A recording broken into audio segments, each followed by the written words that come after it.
In short, this summit is about proximity. This panel is talking about education, not incarceration, right? That's a fundamental belief that we have, right?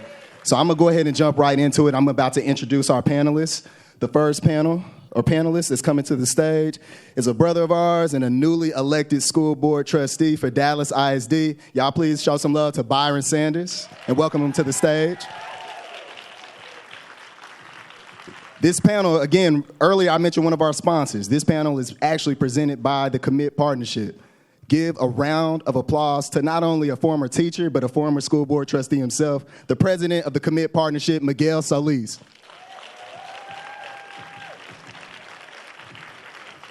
The next panelist has a lot of expertise in classroom instruction, has been holding it down for 75216 and a bunch of kids.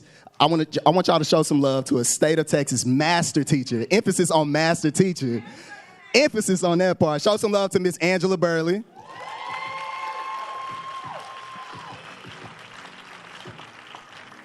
The next panelist is someone we've worked with for a number of years. We're very thankful for his leadership. Y'all show some love for the president and CEO of Richard Miles. Or Miles of Freedom, my bad. The CEO of Miles of Freedom, Richard Miles. Sorry about that, Miles. We love you, Mr. Miles. Thank you.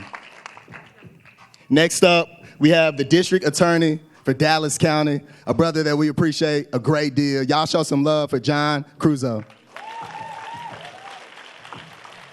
And this panel today will be moderated by Judge Shakita Kelly. Y'all show some love for Judge Shakita Kelly who's coming to the stage.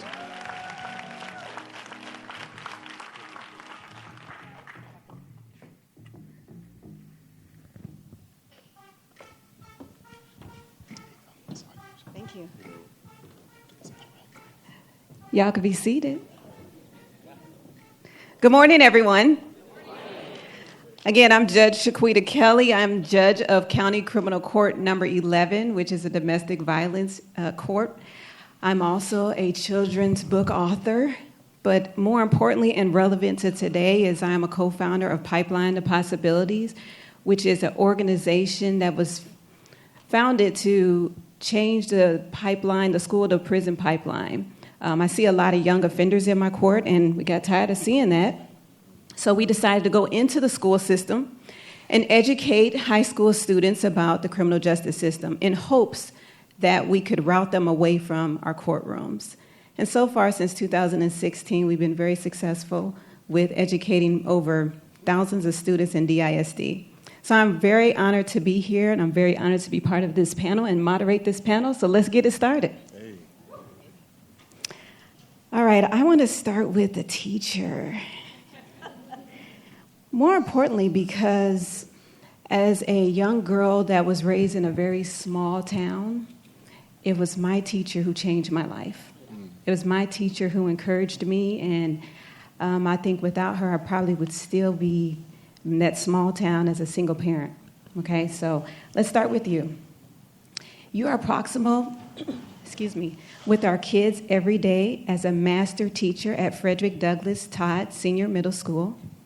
Help us make the connection between this issue of chronic absenteeism to what you see on the ground with your students and their families. First of all, thank you so much, and thank you, Oak Cliff, for having me. You talk about teachers and how important they are. There's a real popular song called Boots on the Ground, right? Everybody know that?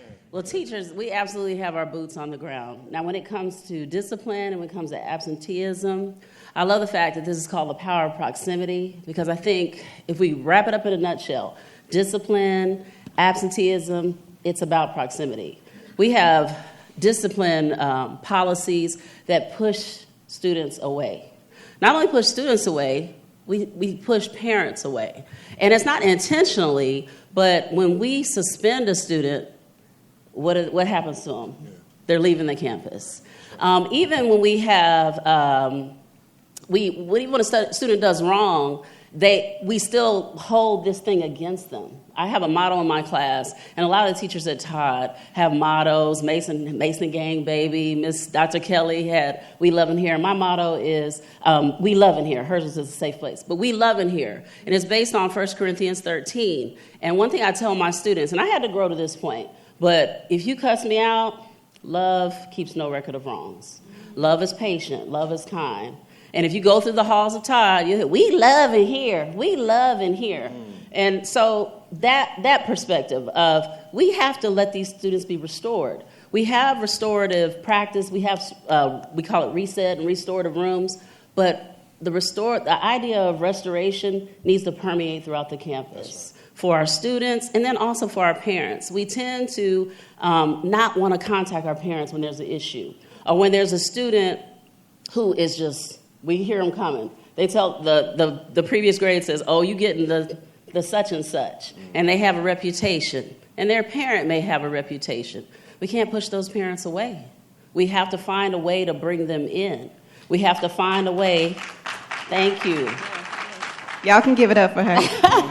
We have to find a way to bring them in. Parents are the most crucial component to student success. The last thing I'm going to say is that there's a study in a book that I love. It's called No BS, No Bad Stats by Ivory Tolson. And he talks about how parent involvement, there's 3 types. There's there's academic socialization, school involvement, home-based involvement. What is most powerful is that academic socialization. That is the most powerful component to student success. When our parents, whether they're there or not, well, our kids don't ever come to PTA. They don't need to come to PTA. If they support you, if they support the campus, if they tell that kid, go in there and act right and do what you're supposed to do. And also another, that it's the component of student success is when parents say, you did a great job. I'm so proud of you. So we as teachers, we need to facilitate that. We need to be intentional about, hey, I know baby did this, this, and this, but ooh, he did this. Ooh, he did that. So that parent can say good job. So that student can feel proud. And then that parent feels proud to hear that from a teacher. So we got to bring them in instead of pushing them out. So, I like that because it sounds like it's a dual outreach, not just the student, but also the parent. Subconsciously making the student love where they are and making the parent feel needed and heard by the administration. So kudos to you. That's great. All right, Mr. Solis. Dallas ISD has made strides to reduce the negative impact of exclusionary discipline on students. Can you share about your role in some of those reforms and what additional institutional changes are necessary?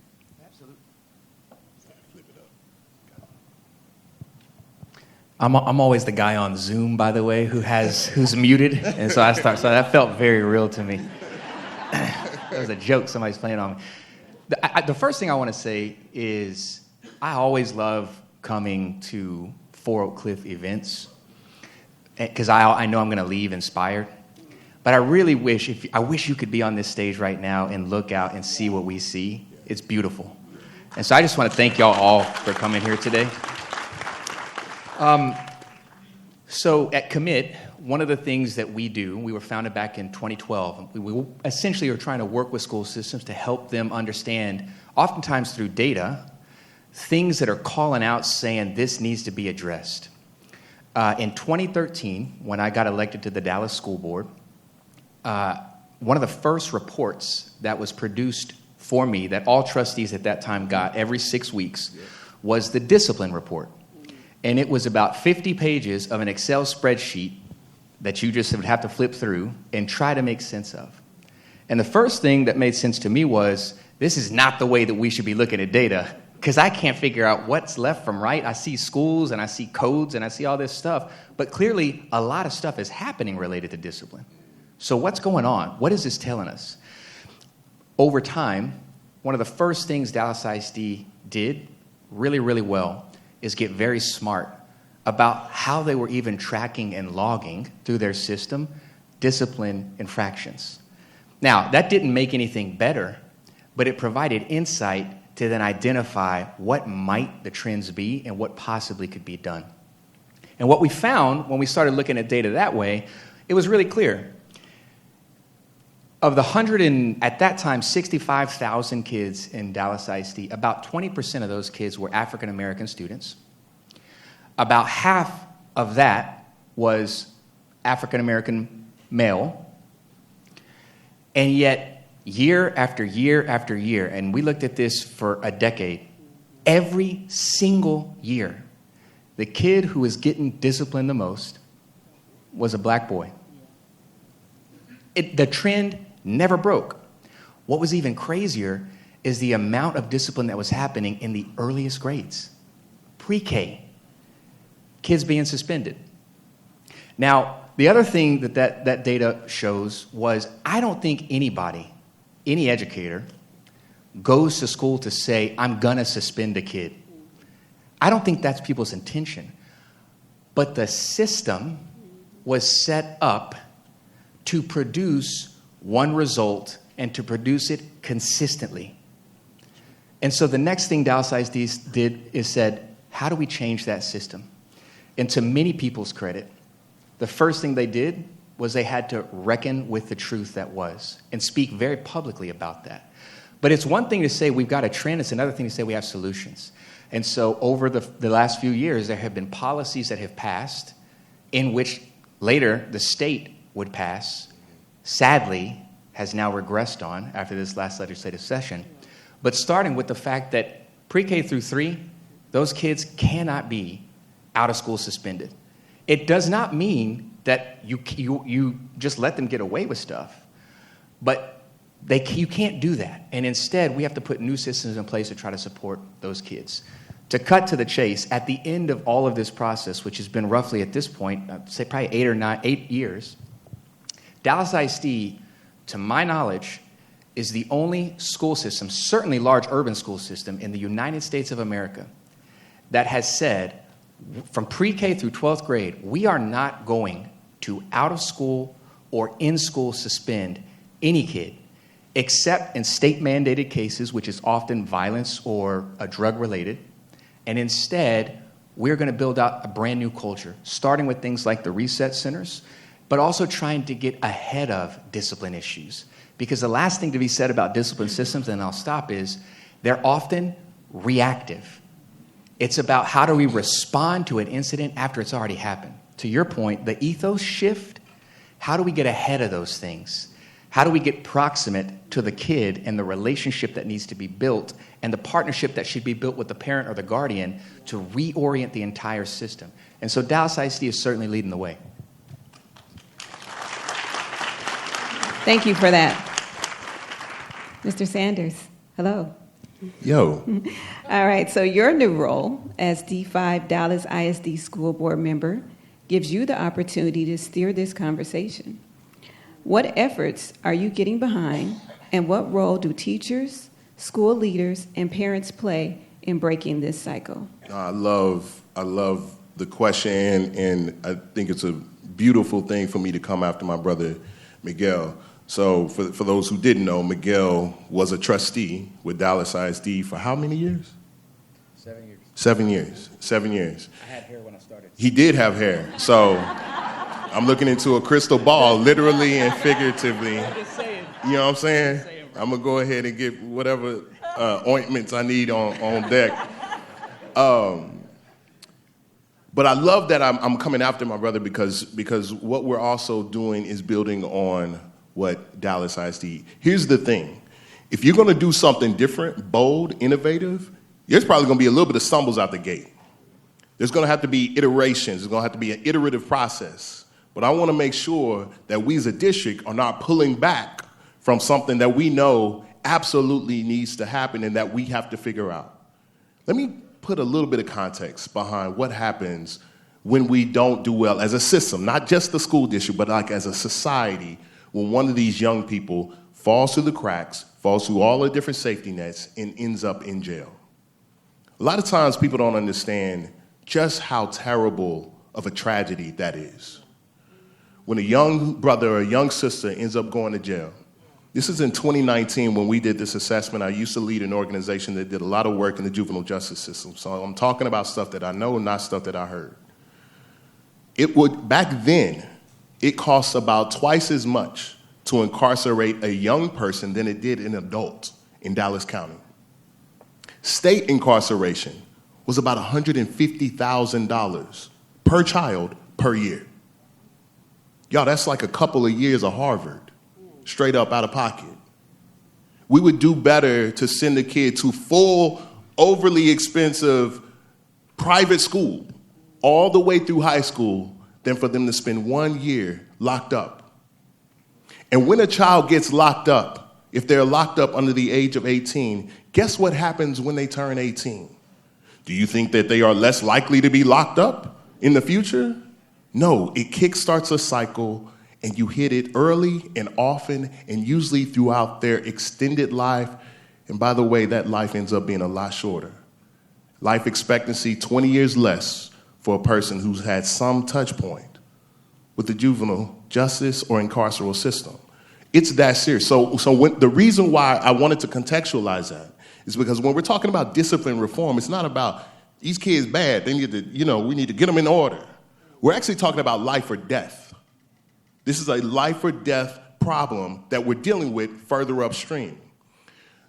What I'm getting behind, our reset rooms have rolled out, and the strategy behind them is really important. For those who don't understand what reset rooms are, I'm going to use layman's talk. Some of y'all might have heard of in-school suspension before, right? What did it look like typically when you went? It was you went to the room, it was boring, deliberately, and you sit down and you shut up, right? The things that you were going to be able to go do, you can't do because you get some time set aside. But what if you took that same thing that we used to use for in-school suspension and you turned it into restorative centers? What would it look like if when a child goes to a place because they've had an interaction, they might have gotten into a fight, they might have cussed out their teacher, something like that, and instead of going to a place where it's basically baby jail in the school, what if they went to a place where there's somebody in that room who's been trained to help them deal with something that we call childhood trauma, adverse childhood experiences? All decisions are rational. So if you see somebody making something that seems like an irrational, emotional decision, there's a root cause coming from that. Many of these kids who got in a fight, sometimes you're like, why is this kid fighting? It's because they themselves are scared. They themselves feel unsure about what's around the next corner. It doesn't change the fact that their behavior needs to change. Reset rooms actually give us a possibility for more accountability, because when you kick a kid off campus, guess what's not happening? You are not getting to any of those root causes. You have no idea what they were doing. And quite frankly, now that person is off and in a space where they have the freedom to not have any of those addressed, and they bring those same problems back when they come back, if they come back. So now what happens is, instead of that, you go to a reset room where you have someone who's been trained in de-escalation, who's been trained to help a young person with cognitive behavioral therapy, which is thinking about my actions, moving to that executive function, who's been trained in helping somebody move from what we call the reptile brain, which is your fight or flight response, to your executive prefrontal cortex, which is basically your sound mind and decision-making part of your brain. Children need space to move toward that. And guess who needs it more than anybody else? Kids who are growing up in concentrated poverty, like the kids of West Dallas, South Oak Cliff, Wilma Hutchins, and every other place in this city that has been walled off from resources that other people get access to. The reason why we're doing this is because it is about justice. It's about justice. This school district sits in the middle of a city, which sits in the middle of a county, which sits in the middle of a state, which sits in the middle of the United States of America, that has walled an entire people off from resources. We can't look at those people and now all of a sudden call them a problem to be solved, as opposed to bring solutions for their innate greatness to be able to shine through. So we continue on our research strategy. We tweak it and make sure that our teachers have the ability to make more, I would say, on the ground, boots on the ground, decisions on how we use those reset rooms. And the other thing that we do is we create partnerships with our community-based organizations. There are a lot of people out here who have done this work, And we need them in our schools, and I'm gonna call out one of them, Becoming a Man, Working on Womanhood, Youth Guidance. Phenomenal organization that creates these powerful, wonderful programs that allow young people to be restored and to deal with some of those things that are inside. Phenomenal organization. We need to keep working with them. And a child's life doesn't end at 3 o'clock, which means everything that happens outside of the schools matters as much as the things that happen in the schools, and we have to invite them as coordinated partners, share data, best practices, and lean in to make sure that we're focused on restoration as opposed to punitive punishment, because restorative practices actually have more accountability and the results speak for themselves. We can get to a better place, a more just place, if we lean in, tweak these strategies, and make them better. That's what I'm getting behind as a trustee. I like that. I like that. I don't know if you all were looking at the bulletins out in the hallway, but to piggyback on what you said about incarceration, I just want to point out how much money we're spending. It says $10,000 annual taxpayer dollars used to educate a child in the Texas public schools. But $175,000 annual taxpayer dollars are used to incarcerate a child in a state-run secure juvenile detention facility. So you're right. And not only that, it is detrimental. I think we have somebody here on the panel who understands how detrimental incarceration can be, Mr. Miles. So the next question is for you. Sometimes we get it wrong in the justice system. I can tell you that as a judge, as a former prosecutor of 13 years. Sometimes we get it wrong, and it is a complete tragedy. Yeah. Mr. Miles, you were just 19 years old when you were wrongfully arrested and convicted of a murder and attempted murder that you did not commit.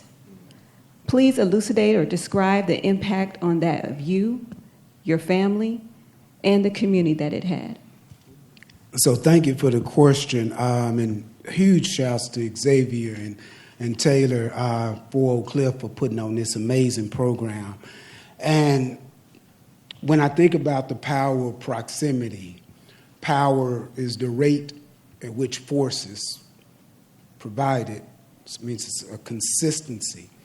Proximity it embraces empathy, but there's also a legal connotation to proximity.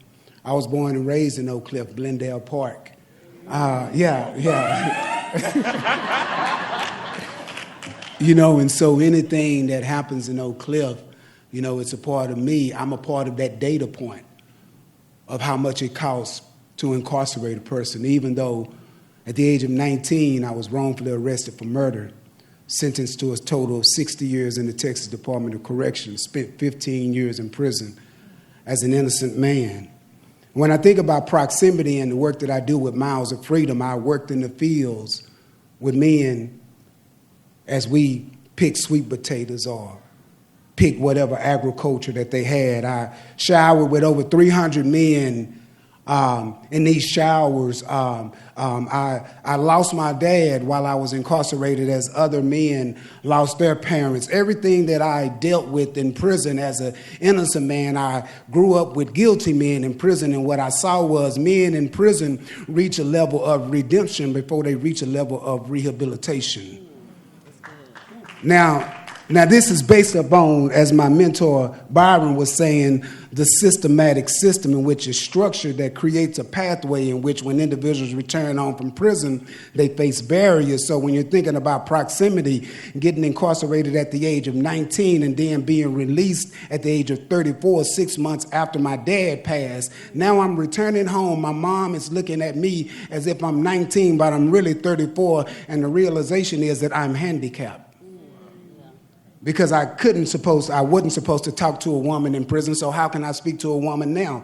My emotional stability, everything about me has been extrapolated because I was incarcerated.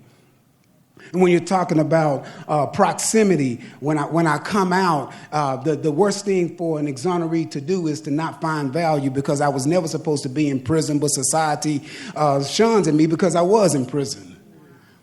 And understanding that everything that we go through is a tool for somebody else to use. And so coming out of prison at the age of 34 and getting back in with my mom and helping her, and then getting fully exonerated through the processes of the Innocence Organization and progressive DAs such as District Attorney Craig Watkins and District Attorney John Cruz are really working with individuals that will take out time to say, you know what, we have innocent people in prison, we got disparages of sentences, so we really don't have a criminal justice system system. We have a great criminal legal process that if all procedures are followed, hopefully just is the outcome. But when we say we have a criminal justice system, that means that we feel justice is in the system. And even when a guilty person is found guilty, the family may say they deserve 75 years when the courts gave them 15 years. So what is a criminal justice system?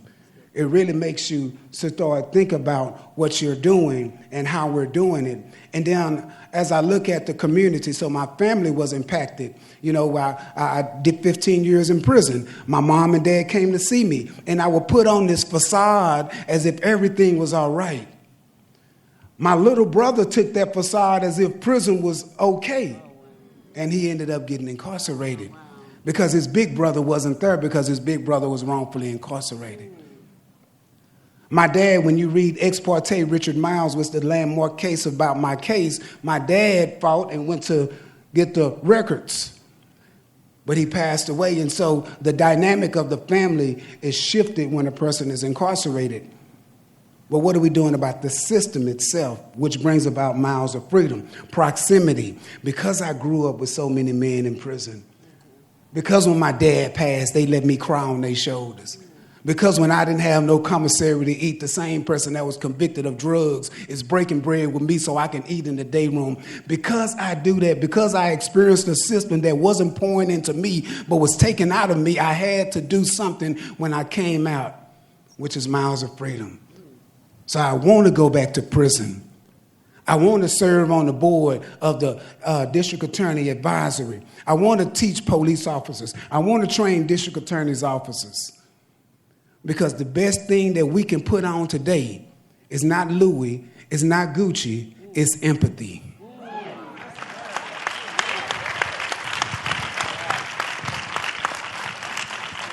Y'all give her up again for that. Wow. That gave me some chills, Mr. Miles. But I know that we have educators in the room, and I've been in the school system with Pipeline of Possibilities. I also understand that there are some students out there that really try you. And I just hope that you all remember what Mr. Miles said about how hard it is being incarcerated. And if you give up on that student, that scholar, you might be the only thing that's keeping them going. You don't want to send them down a route where they don't even know how to talk to a girl because they went to prison at a young age. So I hope that gives you a little bit of encouragement, a little bit more patience and grace when you're dealing with that difficult student. Judge Creuzot, let's get to you. Okay. 75216 remains the zip code in Texas with the highest incarceration rate per capita. Where do you see the community opportunities for systemic change to take hold when we all leave here today? Well, I'm glad you brought up systemic change. And first of all, thank you all for being here, for attending. It is beautiful to look out and see all of you, and I appreciate being invited, and I especially appreciate being here with Byron Sanders and Miguel and the rest of the panelists. But that question goes back to some things that have already been said, and I want to bring them back around, okay? Miguel talked about data, and he talked about looking at what was going on with the kids, and it was put together in such a way that you couldn't draw any conclusions about whether it was good or bad or what it meant, right? And that he implemented change on that to get a grip on that. And then you heard from Byron Sanders, who gave a very impassioned plea for what the system does to kids and what we need to do. And instead of looking at kids and families one way, that we have an option. We can look at them another way. And so when I talk about things, I want to kind of put this in a different terminology, okay? Because I, unfortunately, in my office, come into contact with adults and youth who are in trouble, varying degrees of trouble, which means we should have varying degrees of responses, including in some circumstances that we should not be dealing with them in the criminal justice system at all. And so some of the things I want to go back to what Miguel said about that data. I want to call it a default mode, okay? Everybody here, most of you have a phone in your pocket. If you pulled it out and turned it on if it's not already on. It's going to look a certain way because you chose for it to look that way, right? Your background, your apps, what it does, how it rings. You might have a different ringtone for Shaquita Kelly, okay, than for Richard Miles. But you set it that way. And so what Miguel was talking about was a default mode of how we look at children and how we evaluate what we're doing. And the default mode didn't tell us anything. It's like you turn your phone on. I have a cousin who's 75. He's proud of his flip phone, okay? In fact, he told me it went out, and they said, well, what are you doing? And he said, give me 1 and 2 more. So when they go out, he ain't changing, okay? And that's what he was talking about. There's a certain default mode with that data that didn't tell us anything that we need to know. So if we're doing it right, we know. If we're doing it okay, we can get it better. And if we're doing it wrong, we can change. And so what we want to do is get data. And so in my job as the district attorney, I'm dealing with all kinds of people, not just 75216, all over this community. And they come in. Now, do we have a lot from certain areas? Of course. But what we want to do is to put in systems that are responsive not to your zip code or not necessarily to your offense, but to you as a person. And so when we talk about youth in the criminal justice system, we're talking about juvenile justice. And we have one of the leaders in our juvenile department, Dr. Childers, is here today. Raise your hand so everybody can see you. She's our big researcher over there. And so let's talk about kind of where things have been.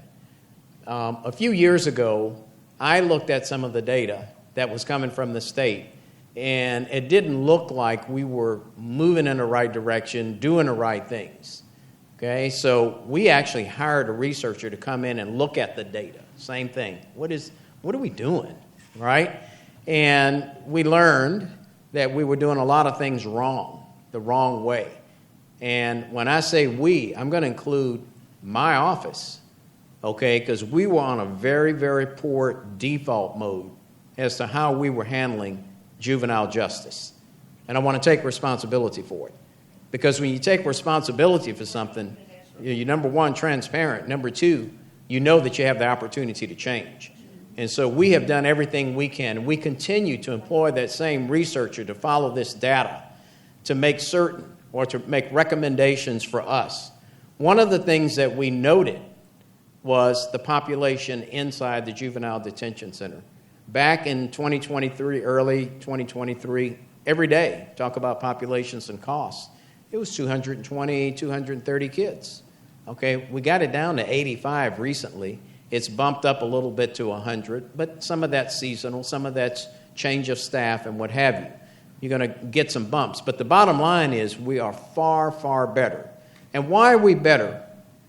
Because we were not very discerning about who to put in that facility and who not. Didn't have anything to do with 75216, by the way. They were from Garland and Saxe and Irving and everywhere else. Okay? But it has a lot to do with the police departments and the communities and the school district police departments as to what they think is appropriate for a child. Because if they take them to the detention facility, it's not our decision to take them in. It's their decision to take them in. So we started looking at the data as to who's taking kids in and for what. And what we found out, and we've corrected this now, but DISD had an extraordinarily high rate of bringing in low-level children on issues that could be dealt with at either school or in the family. Okay, and we got with them, and we worked with them, and Dr. Childers and her team and her peers, we all worked with DISD, and we drove that number down. That's how we were able to drive down the number of the population in the facility. And so what does that mean? And I think you heard something about what an incarcerated child means. They're not going to recover from it. Okay, and what we found out also was that we were incarcerating children for extraordinary lengths of time for what they were in there for, months, okay, and then sending them home. Well, my question is, if you're sending them home after 5 or 6 months, why didn't you send them home after a week or two? Okay? And guess what the answer was? That's the way we do it. What does that sound like? That default mode, right? Nobody ever questioned it. And so I want to join in on some things that were said here. And I want to put it in almost the same context. I might use the words differently, but I want to make certain that everyone understands the gravity of what Byron Sanders said earlier, okay? Because I have to deal with adults too. And we have many rehabilitative programs within the DA's office, from mental health to substance abuse. We also have programs where if you're a low-level, first-time felony offender, the default mode is you get on probation. Okay, what we're trying to do is see if they need to be on probation. If they don't, we give them something to do for some short period of time, okay, and we dismiss the case, and we give them an opportunity to get it expunged, okay? And I want to talk about something. When a person is on probation, they're not on probation alone. Mom, dad, brother, sister, everybody's on probation. Okay? If we have systems that are designed to not work well and the person fails because we didn't design the system well, because we didn't implement it well, and we didn't monitor it, because there are other people out there working with folks, with the kids or the adults, and that person goes to prison, okay, then everybody gets to go to prison. Mom, dad, everybody. The whole family goes. And when the family goes, the neighborhood goes. And when the neighborhood goes, the community goes. So we need to really start thinking, not only from the education level and the family level, but also when it gets up to me. And I'm trying to do that, okay? When you put me there, you put your values on my shoulders and told me go try to get this done. That's the way I look at it, okay? And all these things, all these things that we talk about are in our faces. The question is, are we going to acknowledge it? Are we going to accept that we may have a role in it? Okay? And are we going to work to fix it? And so those are the big issues. And when it comes down to education, I'm from a family of educators. My mom taught for a little bit. My aunt taught. Her cousins taught. They all taught. Okay? Because my mom she's alive. She's 97. But she's that post-World War II educated person who went to Hampton, and there were no jobs for black women except either teaching or domestic work, okay? And she wound up in social services in Louisiana. And so there's a lot of that I remember and that I try to implement.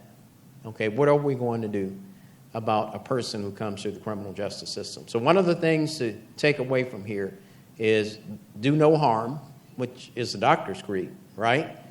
If you need to do something more than that, do it.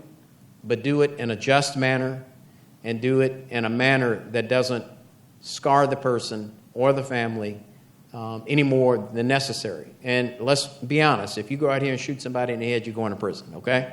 That's just the way it is. And so we're going to have to deal with that. But there's all these others that our default mode has caused us to not pay attention to look past, to look over, and to mark them. And then when they come back, we go, oh, sorry, you're marked, right? Nothing I can do for you, okay? And when you start doing that and you do it systemically, okay, and you've been doing it for hundreds of years, and you can't even get the gumption up to celebrate Juneteenth in the White House? Okay, you're sending a message, aren't you? You can't even get the gumption up. When in years past he has. What's that message today? Okay, what's that message to General Brown, who was the chief of staff, who got terminated right when? What does that tell the kids? What does that tell? Okay, and I want to leave you with a little story. A true story. Many years ago, I was invited to talk at a school. I was a judge, and I did. It was second and third graders. I remember that. And I told them about my job and what I do and work in the courthouse right across from the jail and and we talked a little bit. And I just kind of rhetorically asked the question, how many of you all even know what a jail is? And almost every hand went up. So anyway, afterwards, the teacher or principal or whoever said, how do you think it went? And I said, well, I think it went great, blah, blah, blah. I'm not sure they really understood everything that I do when I talk about it. She said, what do you mean? So I said, when I said jail, every hand went up. She says, they know what the jail is. Okay, you want to think about this because this had a severe and extreme impact on my thinking. Okay?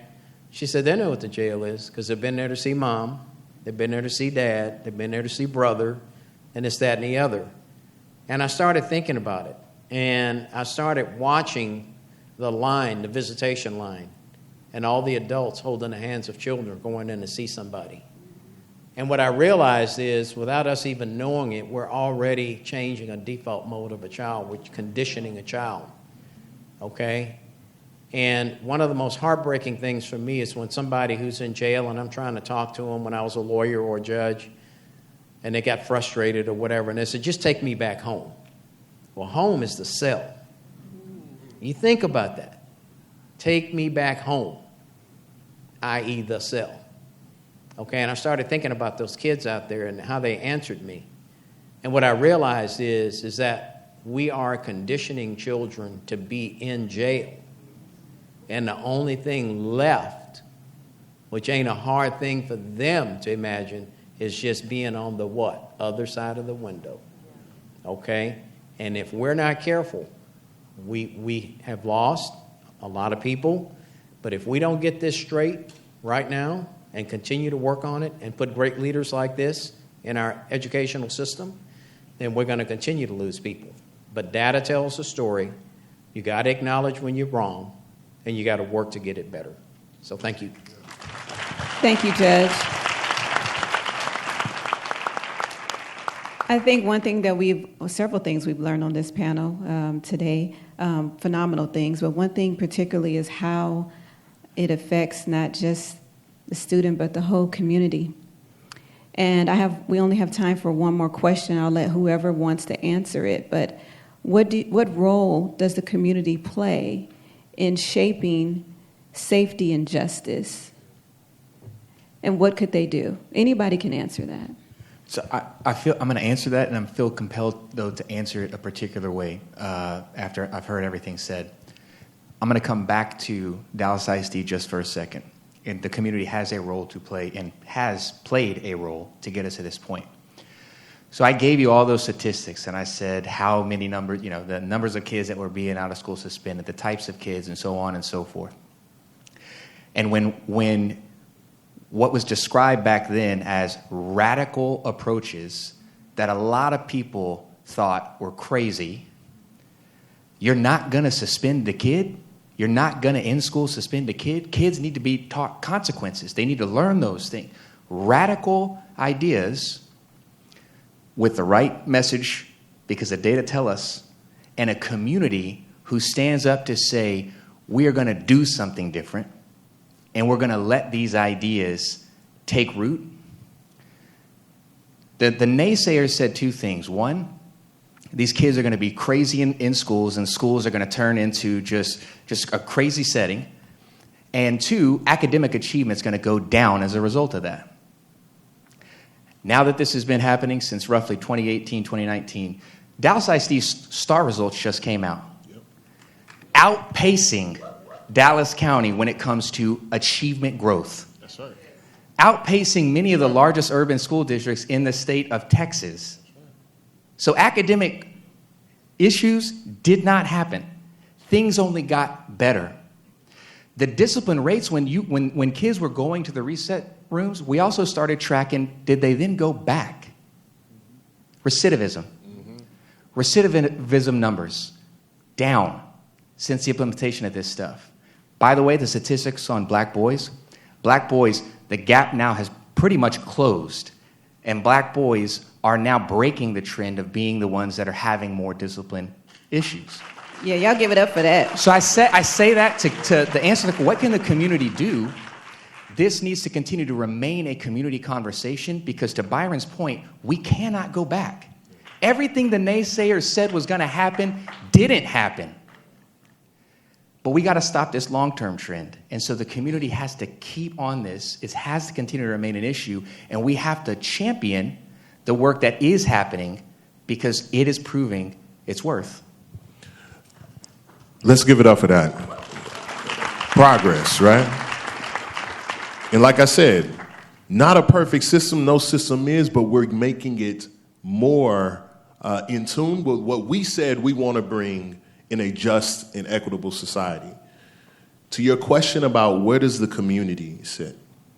What is their role in helping us advance? It's this. Discipline, and I think Miguel might have said this. Somebody said this a little bit earlier. Discipline is not about just showing people and telling people what not to do. It also is giving them something positive to do. Mm-hmm. That's where the community comes in. Yeah. This is why we need institutions like 4 Oak Cliff. I know this is not a commercial, but I'm going to say it true. I'm going to tell it true like my mama told me to. We need institutions like 4 Oak Cliff, like Jubilee Park, like Bachman Lake together, like Vickery Meadow, like Community Does It. These are, we think about, whenever we hear institutions, we think about institutions like the city, or we think about institutions like the school district. One of the institutions we need to be thinking about as institutions are these community centers. Because it's not one thing. If there's any nonprofit funders out there, you don't go here because they have a single program. The community center is there because all the programs come through the community center. It is the place where you congregate. In this era where we're losing all of our institutions, where not as many people go to church anymore, where you have all of these different things, these community centers know the people. I just got information. We know about the shooting that happened at Wilma Hutchins.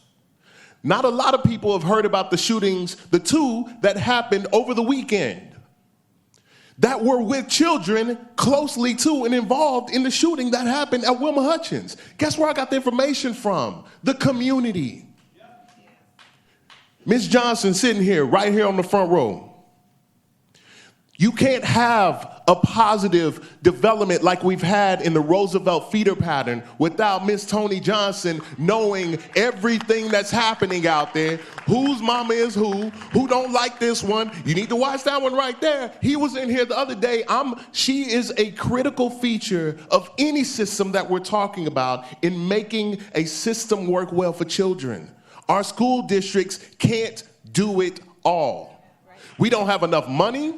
We don't have enough expertise. We only have them for a fraction of their day. And at the end of the day, that child exists before 8 o'clock and they exist after 3. They exist from August to July and they keep on existing. July, June, July, and August, right? They exist. And we have to have partnerships with them. And they have to be funded appropriately. We have to have programs that they are the ones that bring to our young people. Do not think that it is optional for us to have well-funded, well-sourced, well-informed, and plugged-in community participants. Our mentors need a pipeline that comes in here. And I'll be the first one to say it now as a trustee, that it sometimes is difficult to help a school district. I ain't lying. Y'all know the truth. We are here to break down those barriers. Our goal is to open up our district and make it a freer flow of information, partnership between all of us. You all have assets that matter. You have love, history, knowledge that matters. And if we can find a way to make it all work according to how we all know it should work in a real community centralized way, then a 4 Oak Cliff is thought of as a partner. Our school districts are thought of as a partner, and our households and our families and the young people themselves are thought of as partners in building this. That's where I believe the community fits, and that's something that I'm committed to working with, along with everybody else up here I know. Thank you. We are out of time, but I want to leave you all with a personal story. I got on the bench in 2015. And my first year, I had a young gentleman arrested for assault, family violence at school. No, it was assault. He got into a fight at school. And he came rushing into my courtroom late, and he was breathing hard. He said, "Oh, Judge, I'm sorry I'm late. I'm sorry. I'm sorry. I'm here." And I said, "Okay, calm down. Catch your breath. Approach the bench. Why are you late?" Well, my mom, she's going to the federal pen today, and I just wanted to be there to say bye before they took her. I said, where's your dad? He's in prison. I said, so do you have a brother or sister? My brother's in prison too. I said, well, who are you staying with? He said, my girlfriend's aunt. My girlfriend's aunt. I said, do you have any family? No, just them. And in that moment, I realized that I had to be there for him. So I made him report to me. I made him do things. And I'm glad to say that today, that man is an accountant. Come on. And I'll be honest with you. Before I got on the bench, I didn't realize that was part of my role. I went to Africa a couple years ago, and they have this phrase that they kept saying to me, Sawubona. And I, Sawubona, I didn't know what to do with that. And finally I said, what does that mean? And he said, it's a Zulu term that means I see you. But not only do I see you, I am because you are. And I realized that is what I did to that young gentleman is I saw him. And because he is, I am. So I would encourage all of you with your students, if you're in the community, to remember Sawubona. I am because you are, and I see you. Thank you all for letting me moderate this panel today.